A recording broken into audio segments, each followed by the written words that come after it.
about how can you face this problem on your funny prank sounds app.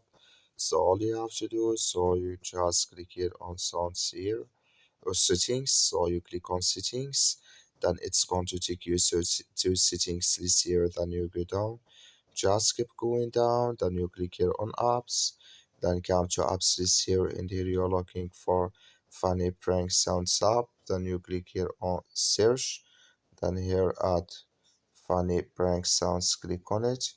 So then it's going to take you to this list here, click on for stop, then you click on OK, then you go down, just click here on storage, come to storage list here, just click on clear cache. Then all you have to do, so you just go to your Play Store, click here on Play Store, then here you search for funny prank sounds. It's going to show for you like this. You will find here update, click on it, and it's going to work with you.